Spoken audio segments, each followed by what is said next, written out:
Bismillahirrahmanirrahim. Assalamualaikum warahmatullahi wabarakatuh.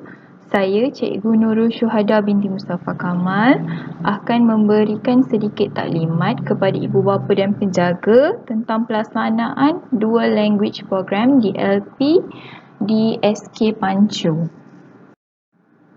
Yang pertama, objektif taklimat kita pada hari ini ialah untuk memaklumkan dengan terperinci berkaitan Dual Language Program iaitu program DLP, membincangkan peranan yang perlu dimainkan oleh semua pihak yang terlibat dan memaklumkan proses pelaksanaan DLP. Buat pengetahuan semua ibu bapa dan penjaga, SK Pancu mempunyai satu kelas DLP bagi setiap tahun 1, 2, 3, 4 dan 5. Setakat ini tahun 6 belum ada kelas DLP. Jadi kita perlu tahu apa itu DLP dahulu. Latar belakang program DLP ini dibuat adalah untuk memartabatkan bahasa Melayu dan memperkukuh bahasa Inggeris, memberi pilihan kepada sekolah kerajaan dan sekolah bantuan kerajaan untuk melaksanakan pengajaran dan pembelajaran sains dan matematik dalam bahasa Inggeris. Tujuan utama Dual Language Program ini dijalankan adalah untuk meningkatkan masa pendedahan kepada bahasa Inggeris, meningkatkan akses dan penerokaan pelbagai ilmu untuk bersaing pada peringkat global. Yang kita sedia maklum, kebanyakan buku-buku di pasaran pada peringkat yang lebih tinggi adalah dalam bahasa Inggeris. Jadi salah satu tujuan program ini adalah untuk menyediakan murid yang boleh meneroka pelbagai ilmu di peringkat global. Kemudian meningkatkan kebolehpasaran dalam alam pekerjaan. Subjek yang ditawarkan dalam kelas DLP adalah sama semua subjek dalam kelas perdana yang lain, namun untuk mata pelajaran matematik dan sains akan belajar dalam bahasa Inggeris untuk kelas DLP.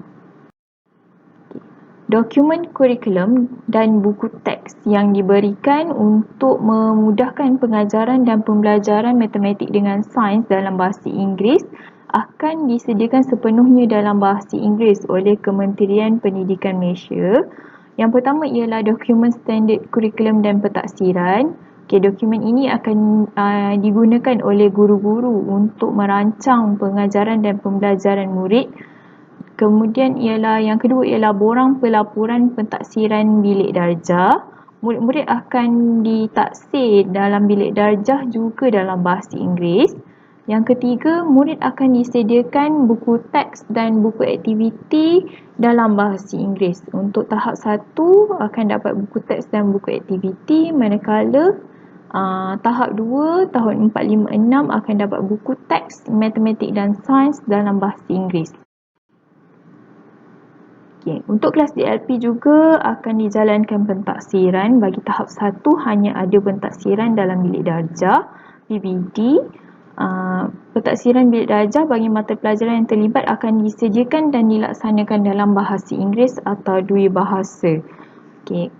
Untuk tahap 2, tahun 4, 5, 6, murid DLP juga akan disediakan dalam bahasa Inggeris atau dua bahasa.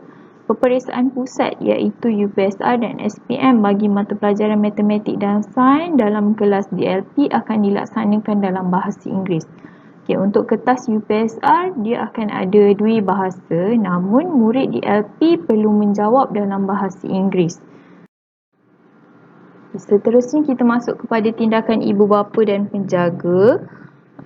Pertama, ibu bapa dan penjaga perlu membuat permohonan menggunakan borang permohonan penyertaan murid yang telah diedarkan. Ibu bapa dan penjaga yang ingin anak masuk ke kelas DLP boleh mengisi borang tersebut. Murid-murid akan disaring untuk ditempatkan di dalam kelas DLP. Antara syarat untuk menyertai kelas DLP, kita perlu memastikan murid tersebut boleh membaca dengan lancar, murid boleh mengira dengan pantas dan murid boleh menguasai bahasa Inggeris asas dengan baik. Ini adalah penting bagi memastikan murid-murid dapat mengikuti pengajaran dan pembelajaran dengan baik. Pengajaran dan pembelajaran akan dijalankan secara dua bahasa dan 70% adalah dalam penggunaan bahasa Inggeris. Jadi murid yang mahir dalam bahasa Inggeris sangat diperlukan. Sekiranya diluluskan, murid akan ditempatkan dalam kelas DLP. Sekiranya tidak lulus, rayuan boleh dibuat kepada sekolah namun tertakluk kepada kekosongan kelas. Ini kerana hanya satu kelas sahaja yang dibuka untuk DLP.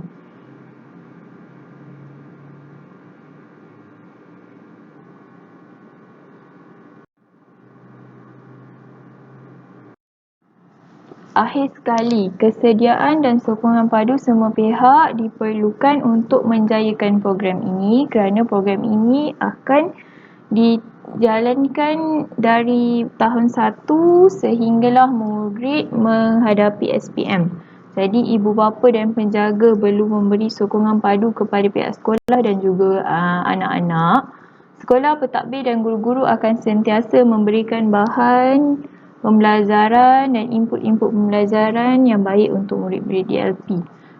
Di pihak kementerian, PPD dan CPM, mereka juga akan sentiasa memantau dan memberikan bahan-bahan yang membantu kepada mereka. Sekiranya ada apa-apa masalah tentang isu DLP ini, boleh terus PM saya ataupun cikgu-cikgu tahun 1 yang lain. Sekian, terima kasih. Assalamualaikum.